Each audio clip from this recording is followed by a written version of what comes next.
Join us now for Education Matters, a weekly look at the real people and real stories in education across North Carolina. Welcome to another episode of Education Matters presented by the Public School Forum of North Carolina. I'm your host, Keith Poston. As you know, each show we focus on a central topic. This week we're looking at election 2016 and what the results might mean for education policy in North Carolina. We have a great lineup today for you. Like every week, before we tackle the main topic, we open with our segment we call EdLines. It's a quick scan of education headlines across North Carolina and the U.S. Last week, the Charlotte-Mecklenburg Schools Board of Education voted unanimously in favor of a new student assignment approach that will consider family income, single-parent status, English proficiency, home ownership, and parents' education levels in making magnet school assignments. This move comes weeks after the police shooting of Keith Scott, which triggered days of protest and unrest and brought increased attention to concerns about race and class isolation in Charlotte, where schools where thousands of Black, Hispanic, and low-income students attend schools with very few white and middle-class peers. Wake County Schools utilized a similar approach up until 2011 when a newly elected school board abandoned the practice. CMS is now meeting with principals and school leadership teams on next steps. Some Wake County schools could have a more charter-like look soon. The Wake County School Board is considering a plan to operate 10 low-performing schools more like charter schools, expanding a program now in place in 2 Southeast Raleigh elementary schools. Wake County will need State Board of Education approval to use the, quote, restart model, which allows schools identified as continually low performing to get the same flexibility from state rules and regulations as charter schools. Wake got permission to use the restart model this school year at Barwell Road and Walnut Creek elementary schools. The flexibility allowed for things such as longer school year, longer school day, and reallocating state money for programs to support teachers and reduce class size. Speaking of charters, the Charter School Advisory Board met this week to begin the process of reviewing new charter school applications for the 2018 school year, as well as to review a report to the General Assembly on the performance of the state's 2 new virtual charter schools. Virtual charter schools are no stranger to controversy in other states where they operate, and North Carolina is no exception. Questions about student achievement, high withdrawal rates are common themes. This draft report included data on the withdrawal rates of the 2 schools. Pearson-backed North Carolina Connections Academy and K-12 Inc.-backed North Carolina Virtual Academy Connections Academy saw 31.3% of its students withdraw, and Virtual Academies 25%, interestingly the exact statutory maximum. Lawmakers tried to raise the withdrawal rate maximum from 25 to 35% last year, but that provision was ultimately taken off the table. The report also found that each school did not meet growth expectations and were at the lowest end of the growth spectrum. Finally, a new national study shows that principals work on average nearly 60 hours a week, with leaders of high poverty schools racking up even more time. This is according to the very first nationally representative study of how principals use their time, released last month by the Federal Regional Education Laboratory. This report is timely, given a committee of the North Carolina General Assembly is currently studying school administrator pay in advance of next year's legislative session. North Carolina currently ranks 50th of 51, including D.C., for average principal pay. We're going to dig into this subject next week. Remember, you can visit the Public School Forum's website at ncforum.org, click Education Matters, and read more about each of these EdLines, as well as other topics we cover each week. As I said at the top of the program, we're going to focus this week on the results of last week's election and what it might mean for education in North Carolina. Joining us for our first segment are 2 friends of the program. We've got Dr. Terry Stoops from the John Locke Foundation, a conservative think tank and research organization based here in Raleigh, and Rick Glazer, former legislator, represented Fayetteville in the North Carolina House for 12 years and is now the executive director of the progressive North Carolina Justice Center here in Raleigh. Good to see you, Keith. Good to see you both. Thank you both for being here. I'm going to start with you, Rick. I mentioned that you represent a sort of a more progressive view of things. I'm guessing that last week overall election results across the country weren't exactly something that were encouraging to you. Well, you know, clearly there was concern over the national race as it ended up for president, but I think here in North Carolina, there was an election that created more balance. The election of Roy Cooper as governor, the addition of looks like up to 2 seats in the North Carolina House, creating a little more balanced House. The election of Justice Morgan. I think that the state remains a purple state. It remains a balanced state, and I think to some degree the election in North Carolina, which sort of bucked the Trump train, I think shows that, and I think it offers opportunity in North Carolina to return to a more bipartisan educational policy development and implementation. Right. Terry, sitting to the right of Rick today, what do you think? I mean, do you think that the election was sort of more of an endorsement of more of a conservative approach overall and also to education, or what did you take of it? Well, especially the General Assembly, I think the fact that they didn't lose their supermajority means that there is at least some support for the policies that they've been advancing, whether it's in education or in taxes or in any other area. I think the most surprising was that June Atkinson was defeated by Mark Johnson, a school board member from Forsyth County, for the Superintendent of Public Instruction.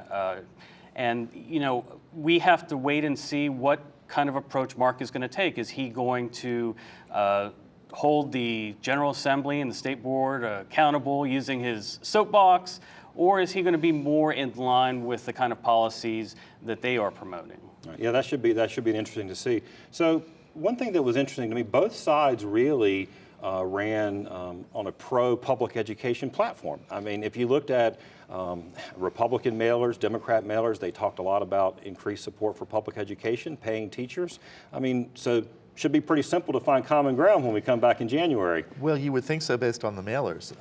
Apparently there was a lot more common ground than people realized before. But I do think that does bode well. I mean, systems and nations and states that have progressed in education policy have done it in a long-term way with a bipartisan consensus with all sides sort of compromising. We've had fairly polarized educational policy for the last 5 years, and I think Governor McCrory came in without any education experience. It just was not his background.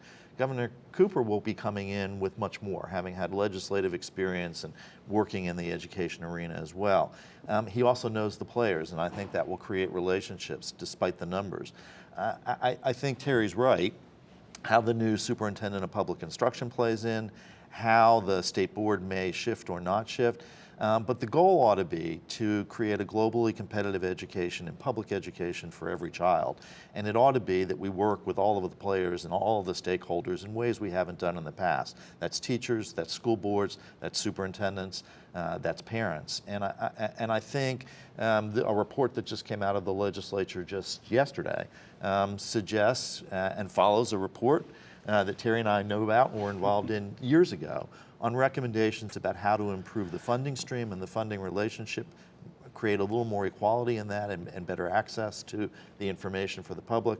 So I think there's a lot of things that we can work on together. Right. Terry, what do you think the legislature is going to focus on? There's a lot of things out there: school funding, teacher pay, administrator pay, of course, things like opportunity scholarships and charter schools. What would you see with the top 2 or 3 things? Well, I think without a doubt, there's going to be a focus on teacher pay. They've made a commitment to raise teacher pay, and now it's time for them to fulfill that commitment. So that's definitely going to be at the top of the list. I was encouraged that we started talking about school facilities last year. It's an issue that we haven't talked a lot about recently, but we're going to need to build classrooms, we're going to need to renovate classrooms, and we're going to have to figure out how to pay for that, especially for the rural areas that don't have much debt capacity. I'd also like to see us talk about the school calendar flexibility. I think it's absolutely way past time that we have some school calendar flexibility to allow school systems to determine when students start the school year and end the school year to meet their needs. That seems to be there's some bipartisan support. Although it's interesting, we do seem to see local control, except when we don't want local control. Well, that has certainly been a theme for the last 5 years, but I think that's right. I mean, there's no question that educational policy has not been fostered in a good way in academic progress by the current calendar. And so whether anyone who's in education, Republican, Democrat, Independent, have all agreed that the calendar needs to return to greater flexibility for localities and the systems that they have. I would also agree with Terry that a return look at the multi-billion-dollar needs on the capital side is really going to be important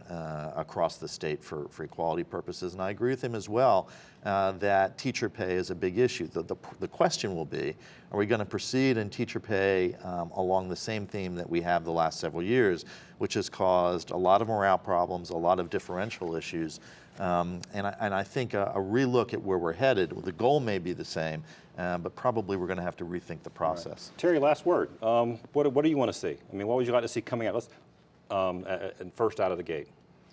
Well, I would like to see us tackle this funding issue, how we allocate funds to school systems. We have a report, we have several reports that tell us where we need to go. I think for transparency's sake, for the students' sake, that we need to clarify this once and for all. Well, it's a big issue, and we'll have a lot to talk about.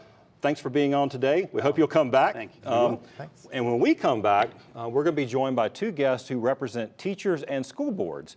Now, as we go to break, see if you can answer this question. What was North Carolina's closest ever presidential vote?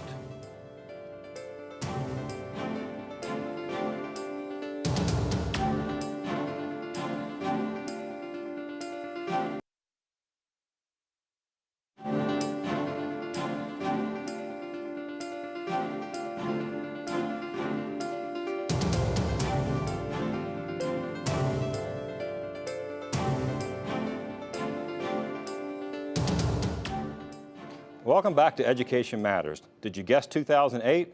President Barack Obama defeated Senator John McCain in North Carolina 49.7 to 49.4, a 14,000 vote margin out of 4.3 million votes cast. 4 years later, Mitt Romney flipped the script and defeated President Obama in North Carolina by 2%, which was the second closest contest nationally that year. Now, in the first segment, we heard from leading voices from the progressive and conservative perspective. Now we're joined by two folks who know a lot about other things at the legislature. We've got Mark Jewell, who is the president of North Carolina Association of Educators, Leanne Winter, director of government relations for the North Carolina School Boards Association. Thank you both for being here. When I knew I wanted to talk about what might change in policy and education policy in North Carolina, you two came to mind immediately because you guys are as involved as anyone. So, Leanne, I want to start with you. School boards are actually, there can be all sorts of ranging sort of partisan and political viewpoints. But what are the big issues that the school boards are looking at right now in terms of education policy? Well, I think you heard some of those earlier. School construction is a huge issue. We have over an $8 billion need. The General Assembly has not put anything meaningful forward in about 20 years. So we're looking at hopefully a combination of something like a large bond issue with some long-term commitment. Teacher pay continues to be an issue, as you already heard. Principal pay is a huge issue, and there is a study commission looking solely at how we pay principals in our state. We're 50th in the country right now. Right. And then I would say our immediate issue that we're going to work on first is there was a change made in how we do K-3 class sizes starting next school year, and we need to get that rectified, actually corrected. Yeah, I read a couple of stories just in the last week about that. It sounds like at least some legislators suggested it wasn't some unintended consequences, but sometimes those don't get fixed either. And so, can you explain a little bit more about that issue and how it would play out in someone's local school? Right. So the way the change will play out is that money is generated in how they give us money for K-3 classes for your art teachers, your music teachers, your PE teachers. If it is not corrected, basically one of three things will have to happen. Either at the local level, the county commissioners will have to put in a major infusion of money to pay for those teachers, which is likely to be a property tax increase. Or number two, we no longer enjoy that meaningful part of our children's education and having those courses, or we increase class size in grades 4 through 12 in order to continue to have those teachers. Well, it's going to be interesting. Well, speaking of teachers, Mark, yes, you represent the largest group of teachers in North Carolina with NCA. How did you feel about last week, and how are teachers feeling? You know, Clearly, we're excited about what we feel is going to be the next governor of North Carolina, which is going to be Roy Cooper. He's had a career fighting for public schools through his time in the General Assembly as Attorney General. We feel that his vision, one of the first things we're going to look for him to do is to address teacher pay in North Carolina, and that's a long-term strategic plan to move North Carolina to the national average and beyond. Everyone here knows as well as I do that we do have a huge teacher shortage in North Carolina.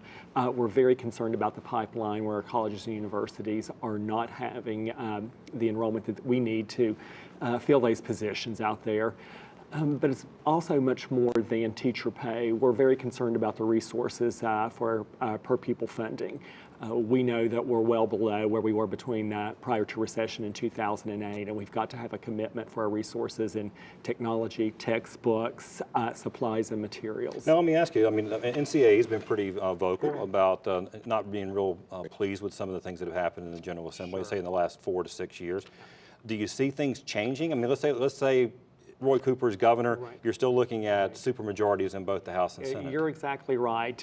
There's some unknowns out there, particularly who might be Speaker of the House we clearly feel that Governor-elect Cooper will have a battle of ideas, a debate which we need to have, which we haven't seen for the past 4 years since we saw a huge decrease in funding for public schools in North Carolina, and actually resources being channeled to private schools and vouchers. So we're excited about having someone in the executive mansion who will champion the causes of our 1.5 million public school students. Right. Leanne, Mark mentioned private schools, vouchers. Two other things that are coming your way, meaning the school board's way: Achievement School District, lab schools. Basically, you know, two different efforts that would more or less take away local control of a certain number of schools from the school boards. What are your folks? Do they know? Do they understand? Do they have? How are they feeling about it? I think they do know. I think especially on the lab school side, there is still a lot of uncertainty because the university system is really starting to put that together right now. They have developed the list of eligible school districts, and they've identified the schools of education that will be participating. So I think it's going to be a lot of conversation. I think they want to do it in a very collaborative way. The Achievement School District, we are still waiting on the superintendent to be named by the State Board of Education, and so we'll go down that road. But I think our folks are very well aware of what is going on, and especially on the Achievement School District side, they're very nervous, right? Because there's not been a successful in other states that have had that program. So what's your priority, Mark? You know, clearly we've got to we got to recruit and retain teachers into North Carolina, and we do that with competitive salaries. We do that with great working conditions. Clearly we want to see master pay put back into the salary plan there. That's been a big deterrent where teachers can just go to Virginia and South Carolina and get, you know, a substantial increase. And we are really going to be driving home resources. You know, the textbook issue has been critical. We hear it from parents all the time that their kids are operating in textbooks that are 8, 9, 10 years old, history books. Technology, of course, needs to remain an issue, but we know that not all our kids have access to technology when they go home, so you need that hard copy and textbooks. And just plain resources, pencils, papers. Well, lots of work to do. Thank you both for being here today. I hope you'll come back. We'll have a lot to talk about when the General Assembly reconvenes in January. Stick around. When we come back, this week's Leadership Spotlight.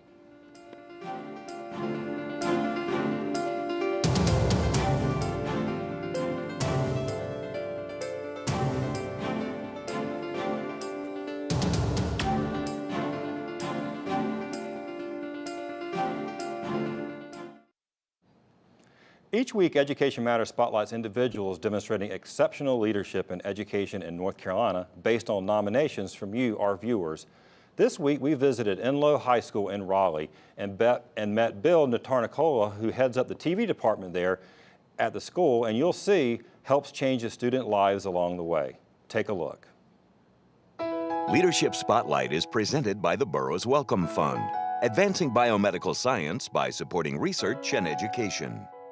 This program has been around for about 30 years. We do a live show every day, and the other class is modeled after a typical production company.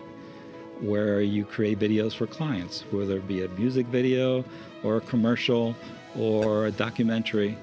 It's open to everybody. Like, anybody can come into the class, learn a new set of skills, and walk away with learning stuff that other schools can't provide. Because of equal production, people have actually walked out of this class with Emmys, and it's a great accomplishment to have and a great feeling to know that you won an Emmy. It shows how good our program is and how much we've grown. You have a lot of people that's good with different things. You have people that are good with filming, you have people that are good with taking pictures, you have people that are good at setting things up or being a handyman. It's just all the different skills coming into one to make this perfect group of people that know how to do everything. As soon as you work with someone, it's like a bond y'all have, because it's like y'all worked on something together and y'all created something together. So I feel like collaboration with other students is a really big thing, because that's where most of the creative stuff comes from. I feel that in order, if you want to graduate students who are competent in many areas, the creative aspects and the artistic aspects are extremely important. Honestly, this program for me, it taught me that I was actually more creative than I ever thought I was. Like, I thought I was just kind of a bland guy that just kind of went along, but it taught me that I was actually my own individual person. I can learn how to do things myself, and it also helped me learn that I'm actually really good with talking with people, which also helped me reconsider the things I wanted to do in life.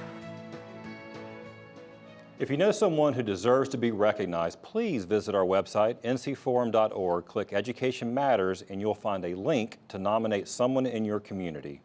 After the break, this week's final word.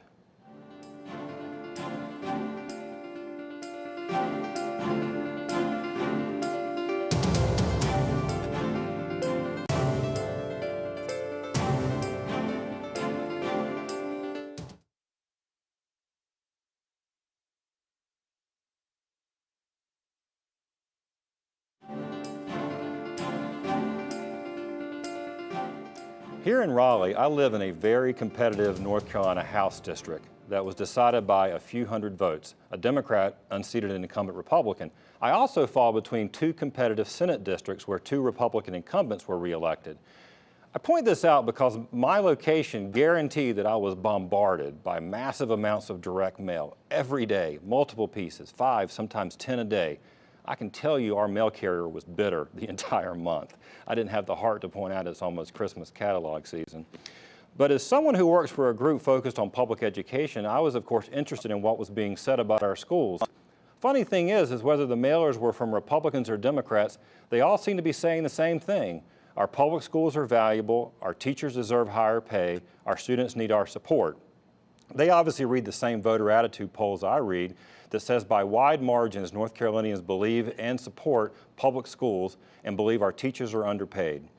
So if we all agree that supporting public education is so vitally important, why all the partisan fighting over education? It's understandable that people from different political perspectives might disagree on some specific programs, but it seems like we ought to be able to agree on some of the basic table stakes, like competitive pay for teachers and principals, and adequate funding of schools so teachers don't have to buy classrooms out of their own pockets, or that children down east shouldn't have to get by on 4 times less per student than children born into one of our wealthier counties. If we can't come together and help to make sure all of North Carolina's children have every opportunity to succeed, then where are we ever going to find common ground? That's it for Education Matters this week. Next week, we're going to focus on principals, including principal pay, and we'll be in our new permanent time slot on WRAL Saturday nights at 7:30 p.m. following On the Record with David Crabtree. See you next week.